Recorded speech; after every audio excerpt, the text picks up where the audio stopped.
আমরা এখন যে স্থান দিয়ে হাঁটতেছি এই স্থানটা হলো পুরোপুরি ইন্ডিয়ার ভিতরে। এই যে আমার পিছনে বাড়ি ঘর আছে চরের মধ্যে, সব ইন্ডিয়ার মধ্যে। আর বাংলাদেশটা হলো ওই যে সাদা অংশটা নদীর পাড়েই। আগে ইমিগ্রেশন চেকপোস্ট ছিল, কাস্টম ছিল। এদিক দিয়ে আমরা যাচ্ছি রেল লাইনের পাশ দিয়ে। এখনও দেখা যাচ্ছে এই যে পাথরগুলো এখনও আছে। চিন্তা করুন যে কি জাঁকজমক ছিল এই এলাকাগুলো, যা এখন ভুতুড়ে পরিবেশ হয়ে পড়ে আছে। লালমনিরহাট জেলা সদরের অন্যতম গুরুত্বপূর্ণ একটি ইউনিয়নের নাম মোঘলহাট। এই স্থানের নামকরণ হয়েছিল ১৬৮৭ খ্রিস্টাব্দে মোঘল সুবেদার শায়েস্তা খাঁয়ের পুত্র এবাদত খাঁয়ের বসবাসকালীন সময়। ইতিহাস বলছে কোচবিহার অভিযান চলাকালে এক পর্যায়ে বিশ্রামের জন্য এখানেই একটি মোঘল ছাউনি স্থাপন করা হয়।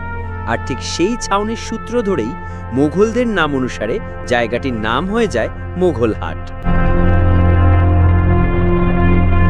প্রিয় দর্শক, আজকের ব্লগে আমরা আপনাদের নিয়ে চলেছি এক বিস্তৃত ইতিহাসের পথে, মুঘলহাট স্থলবন্দর। এই ভিডিওতে আপনি জানতে পারবেন ভারত বাংলাদেশ সীমান্তে এক সময়কার সম্ভাবনাময় ও ব্যস্ততম একটি স্থলবন্দর কিভাবে কালের গর্ভে হারিয়ে গেল, কিভাবে থমকে দাঁড়ালো এক সময়ের প্রাণচঞ্চল একটি জনপদ। আরও জানবেন মুঘলহাট স্থলবন্দরের ইতিহাস, এটি কোথায় অবস্থিত, কিভাবে আপনি সেখানে যেতে পারেন, আর আজকের দিনে এই জনপদের বর্তমান অবস্থা ঠিক কেমন। চলুন ইতিহাসের পাতায় হারিয়ে যাওয়া মুঘলহাটকে আজকে নতুন করে আবিষ্কার করি।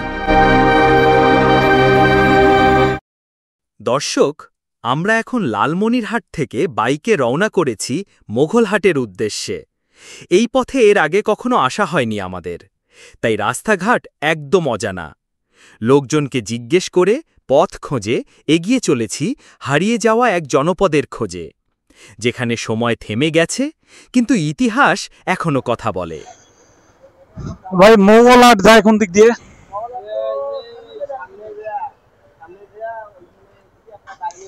আচ্ছা, ওই যে বিজিবির মোড়টা আছে না, সামনে দিয়ে একটা রাস্তা আছে। আচ্ছা ঠিক আছে, ধন্যবাদ ভাই। তো এখানে রিক্সাওয়ালাকে জিজ্ঞাসা করলাম মোঘলহাটের রাস্তা কোন দিক দিয়ে, তো ওনারা বললো যে সামনে একটা মোড় আছে।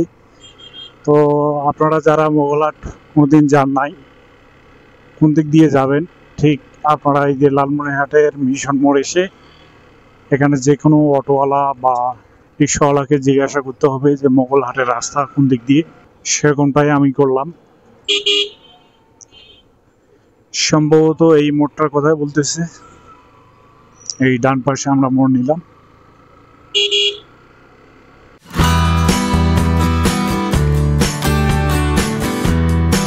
প্রিয় দর্শক, লালমনিরহাট শহর থেকে মুঘলহাট স্থলবন্দরের দূরত্ব মাত্র ১১ কিলোমিটার।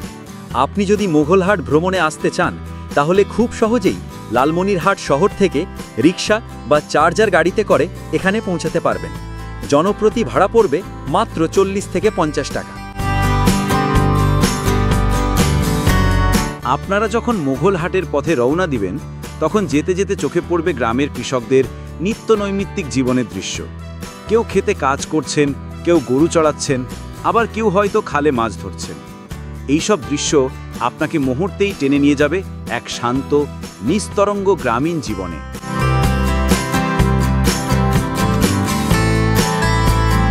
দর্শক, মুঘলহাট যাত্রাপথে আপনি আরও উপভোগ করতে পারবেন আবহমান বাংলার চিরচেনা প্রাকৃতিক সৌন্দর্য। রাস্তার দুপাশে দেখা যাবে সারি সারি টিনের আধা পাকা ঘর, ছোট ছোট গ্রামের হাট বাজার, আর বাঁশঝাড়ের ছায়া যেন মাথার উপর ছাউনির মতো ছড়িয়ে আছে। আঁকাবাঁকা পথ আর রাস্তার পাশে দাঁড়িয়ে থাকা নয়নাভিরাম গাছপালা আপনার মনকে ছুঁয়ে যাবে।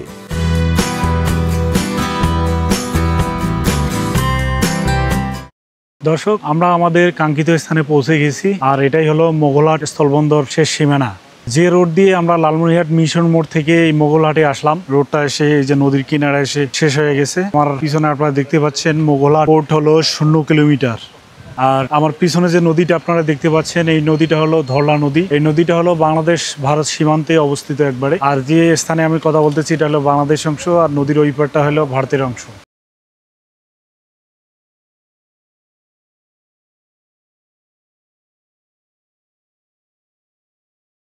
মুঘলহাট রেলওয়ে স্টেশন বাংলাদেশের রংপুর বিভাগের লালমনিরহাট জেলার একটি ঐতিহাসিক রেল স্টেশন। একসময় এটি ছিল বাংলাদেশ-ভারত সীমান্তের একটি গুরুত্বপূর্ণ রেল ট্রানজিট পয়েন্ট। বর্তমানে স্টেশনটি বন্ধ হয়ে গেলেও একসময় এটি ছিল দুই দেশের মধ্যে পণ্য ও যাত্রী চলাচলের একটি প্রাণকেন্দ্র। এই স্থলবন্দরের মাধ্যমে পূর্ব বাংলার উৎপাদিত পাট, চা, তামাক, ধান, গম ও চামড়া ভারতে রপ্তানি হতো। অন্যদিকে ভারত থেকে আমদানি হতো লুব্রিকেন্ট অয়েল, ডিজেল এবং নানা প্রকার শিল্প ও ভোগ্যপণ্য। শুধু বাণিজ্যই নয়, মোঘলহাটে ছিল পাসপোর্টধারী যাত্রীদের জন্য ইমিগ্রেশন ও চেকপোস্ট সুবিধা। ফলে এই রুট দিয়ে দুই দেশের নাগরিকদের সরাসরি যাতায়াতও সম্ভব হতো। আজ সেই মোগলহাট নিস্তব্ধ, তবে ইতিহাসের পাতায় এখনও জলজল হয়ে আছে এই স্থানের ভূমিকা, যা একসময় দুই দেশের অর্থনীতি ও সংযোগের সেতুবন্ধন ছিল। আপনারা নিশ্চয়ই জানেন, যখন মোগলহাট স্থলবন্দর এখানে চালু ছিল, ঠিক এই মোগলহাট স্থলবন্দরের পাশে একটা মোগলহাট রেলওয়ে স্টেশন ছিল। তো আমরা এই মোগলহাট স্থলবন্দরের রেলওয়ে স্টেশনের কাছে চলে এসেছি। এখন আপনাদের এই যে দেখাই যে এখানে যে একটা রেলওয়ে স্টেশন ছিল, এই যে রেলওয়ে স্টেশনের সাইনবোর্ড হলো এটা, এই লেখাগুলো উঠে গেছে, যেখানে লেখা ছিল মোগলহাট রেলওয়ে স্টেশন। সেই রেলওয়ে স্টেশনের বর্তমানে এই রেল লাইনগুলো পরিত্যক্ত অবস্থায় আছে। এদিক দিয়ে আমরা যাচ্ছি রেল লাইনের পাশ দিয়ে, এখনও দেখা যাচ্ছে এই যে পাথরগুলো এখনও আছে।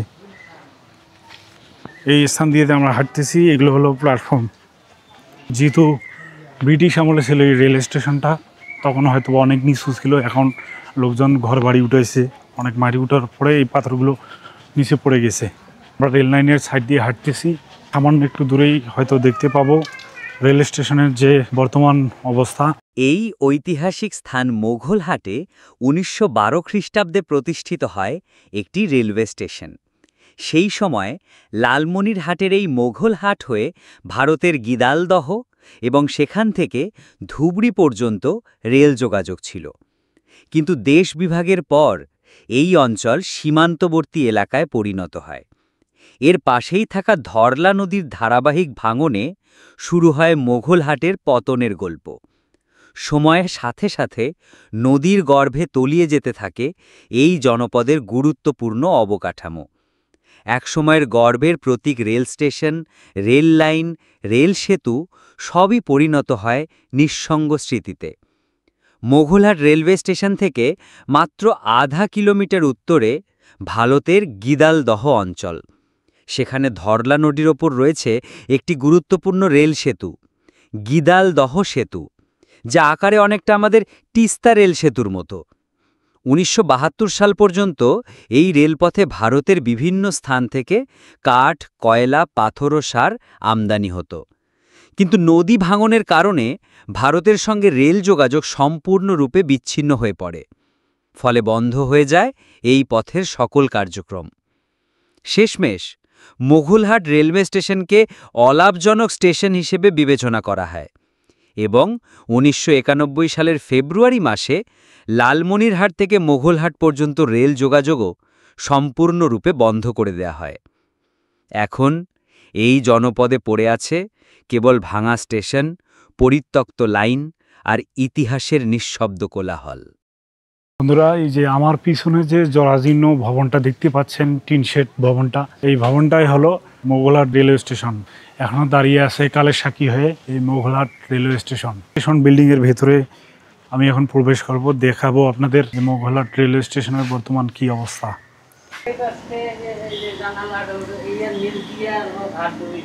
আচ্ছা আচ্ছা, টিকিট কাউন্টার এইটা। এই নেটগুলো এখনও অন্য অন্য স্টেশনে দেখা যায়, নেটের জানলাগুলো। এই মাঝখান দিয়ে যাতায়াত করতো লোকজন, আর এদিকে ছিল রেল লাইন। ট্রেন এসে এইগুলোতে থামতো, লোকজন এই পাশে ট্রেনের মধ্যে উঠতো। ট্রেনের যে সময়সূচি এই জায়গাটা সম্ভবত লেখা ছিল, কখন ট্রেন আসতো, কখন ট্রেন যাইতো। এখানে লোকজন এসে বসতো, আর এটা ছিল বিশ্রামাগার। তো বিশ্রামাগার পরে হলো টয়লেট। আপনাদের এখন বর্তমান অবস্থা এই হলো ভেতরের অবস্থা, যা ব্রিটিশ আমলের আমাদের বিশ্রামাগার। এখন জঙ্গলে ভরা, আর যে সামনে একটা রোড দেখা যাচ্ছে, রোডটা হলো অনেক বড় রোড। এটাই হলো লালমনিরহাট থেকে এই মোগলহাট পোর্টের যে সংযোগ সড়ক হলো এইটাই। তো ব্রিটিশ আমলে নাকি এই রোডটা ছিল অনেক ছোট, কাঁচা রোড ছিল। এরশাদের আমলে এই রোডটা সংস্কার করে বর্তমান অবস্থা নিয়ে আসা হয়েছে। এখন ভবনের এই যে ঠিক সামনে এই যে রেল লাইনের উপরে লোকজন এখন বাড়িঘর করে আছে। এই রেল লাইন যে বাজারের ভিতর দিয়ে, বন জঙ্গলের ভিতর দিয়ে, মানুষের উঠানের ভিতর দিয়ে পিছনে চলে গেছে লালমনিরহাট। আর আমরা যেখানে দোকানগুলোর কাছে বাংলাদেশের শেষ সীমানায় এই রেল লাইন চলে গেছে নদীর ওখানে। আমরা এখানে এক মুরব্বী চাষির সাথে কথা বললাম, ওনার বাসা হলো এটা। তো কোনো রকম এই যে রেল লাইনের উপর বাড়ি করে আছে। এই স্টেশনটা ছিল 2 লাইনের, সম্ভবত আরও লাইন ছিল ওইদিকে, যে পাথর দেখা যাচ্ছে। এই লাইনগুলোর উপরেই হলো লোকজনের বাড়িঘর করে আছে, এই যে লাইনের উপরেই কাঁচা বাড়ি। ডাইরেক্ট গাড়ি আসছিল, আসিয়ে ডাইরেক্ট গেছি। ওর থেকে ফের আবার মালগাড়ি আসছে, ওই পাথর টাথর গম টম এলিয়ে ধরিয়ে ফের মালগাড়ি ওপার থেকে আসছে, উঠে গেছি। সেই 70 দশকে 80 দশকে বাংলাদেশ ভারতের মধ্যে একটা আন্তর্জাতিক গুরুত্বপূর্ণ রোড ছিল এই যে মোগলহাট স্থলবন্দর। আমাদের বসত বাড়ি, জায়গা জমি সব বিলীন হয়ে যায়। পরে আমরা অস্থায়ীভাবে এই সরকারি জায়গায় স্টেশনের পাশে বসবাস করতেছি। এই ট্রেনে যাতায়াত করছি, সকালে একটা ছিল, বিকেল একটা ছিল। আগে ইমিগ্রেশন চেকপোস্ট ছিল, কাস্টম ছিল, রেলওয়ে লোকজন মনে করেন যাতায়াত ছিল, দোকানপাট ছিল। মোগলহাট থেকে ভারতের গীতলদাহ কুচবিহার পর্যন্ত দূরত্ব ছিল মাত্র 3 কিলোমিটার। এই দুই দেশের মাঝে বিরাজ করে ধরলা নদী, যে নদী একসময় এই অঞ্চলের অর্থনৈতিক সংযোগের প্রাণকেন্দ্র ছিল। মোগলহাট ছিল পূর্ণাঙ্গ একটি স্থলবন্দর। এখানে অবস্থিত ছিল ইমিগ্রেশন চেকপোস্ট, যেখানে নিয়মিত ভারত বাংলাদেশের মধ্যে পণ্য আমদানি রপ্তানি হতো। পাসপোর্টধারী যাত্রীরাও এখানে সীমান্ত পারাপার করতেন স্বাচ্ছন্দ্যে। কিন্তু 1988 সালের ভয়াবহ বন্যায় ধরলা নদীর ভাঙনের ফলে রেল লাইন এবং নদীর ওপরের রেল ব্রিজ ব্যাপক ক্ষতিগ্রস্ত হয়। এ থেকে পরবর্তী সময় এই রুট দিয়ে পণ্য আমদানি রপ্তানি বন্ধ হয়ে যায়। এর প্রভাবে মোগলহাট স্থলবন্দরের সকল কার্যক্রম ধীরে ধীরে থমকে যায়। যদিও ইমিগ্রেশন চেকপোস্টের কার্যক্রম 2002 সাল পর্যন্ত চালু ছিল, কিন্তু আজকের দিনে মোগলহাট এক নিস্তব্ধ স্মৃতিতে পরিণত। সেই সময়কার কাস্টম অফিসের সামনে এখন সুপারি বাগান লাগানো হয়েছে। তো এটাই ছিল কাস্টম অফিস। এগুলো সব হলো ব্রিটিশ আমলের, যে বারান্দা ছিল লোহার অ্যাঙ্গেল দিয়ে ঘেরা ছিল। যতগুলো যাত্রী যাতায়াত করতো এই রোড দিয়ে, তাদের কাস্টমারের কাজ এখানেই সম্পূর্ণ হইতো। একবার চিন্তা করুন যে কি জাঁকজমক ছিল এই এলাকাগুলো, যা এখন ভুতুরে পরিবেশ হয়ে পড়ে আছে। তো আমরা এই চলে যাচ্ছি, এই কাস্টম অফিস থেকে বের হইলাম। এখানেই যাত্রীদের মালামাল, ব্যাগ সব কিছু চেক করা হইতো। ব্রিটিশ আমলের পুলিশ এখানে থাকতো, সেই পাকিস্তান আমলের পুলিশ এখানে থাকতো। যে যাত্রীগুলো এদিক দিয়ে যাতায়াত করছিল, তাদের ব্যাগ, তাদের লাগেজ, তাদের সব কিছু এখানে চেক করা হইতো। এই যে এই ঘরটা, বর্তমানে এটা পাবলিক টয়লেট করা আছে নতুন করে, আগে ছিল এটা চেকপোস্ট। এক সময় যে রেল লাইন দিয়ে 24 ঘন্টা অনেক ট্রেন যাতায়াত হইতো, দুই দেশের মধ্যে অনেক মালামাল যাওয়া আসা করতো, অনেক লোকজন যাতায়াত করতো। সেই রেল লাইনের উপরে এখন দেখেন কি জরাজীর্ণ অবস্থা। এক সাইডে যে দেখা যাচ্ছে যে রেল লাইনগুলো যে বাজারের মাঝখান দিয়ে চলে এসেছে। আমার পিছনে হলো মোগলহাট রেলওয়ে স্টেশন, সামনে চলে গেছে, সামনে হলো ধরলা নদী। এই সেই ধরলা নদী, যে নদীর ভাঙনের কবলে পড়ে এক সময়ের ব্যস্ততম জনপদ, লাভজনক জনপদ কালের গর্ভে হারিয়ে গিয়েছে যে মোগলহাট স্থলবন্দর। দীর্ঘদিন ধরে পাসপোর্টধারী যাত্রীরা এই রুট ব্যবহার করেই যাতায়াত করতেন দুই দেশের মধ্যে। কিন্তু 2002 সালের জুলাই মাস থেকে সেই চলাচলও বন্ধ হয়ে যায়। এক সময়ের ব্যস্ততম সীমান্ত পথ আজ শুধুই অতীতের স্মৃতি।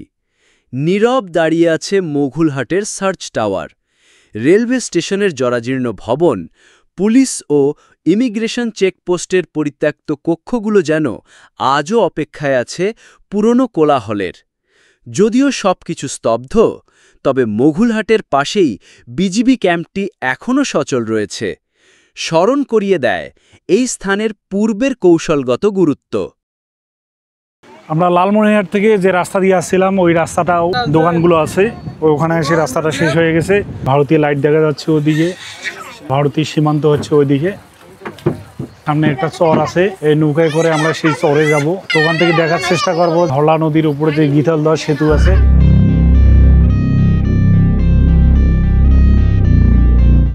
ভারত বাংলাদেশের মধ্যে যে ট্রেন চলাচল করতো সেই চলাচল এই যে ধলা নদীর উপর আমাদের তিস্তা সেতুর ন্যায় এরকম একটা সেতু আছে, সেতুটার নাম হলো গীতালদহ সেতু। এই যে এখান থেকে দেখা যাচ্ছে বাংলাদেশি আমাদের ট্রেন লাইন এসে থেমে গেছে ঠিক এই জায়গায়। ওদিক দিয়ে যে সেতু দেখা যাচ্ছে, আমি একটু জুম করি। এই যে গীতালদহ সেতু খুব সুন্দর দেখা যাচ্ছে এখান থেকে, ক্যামেরায় আসতেছি কিনা আমি জানি না। আমরা চরে চলে আসলাম।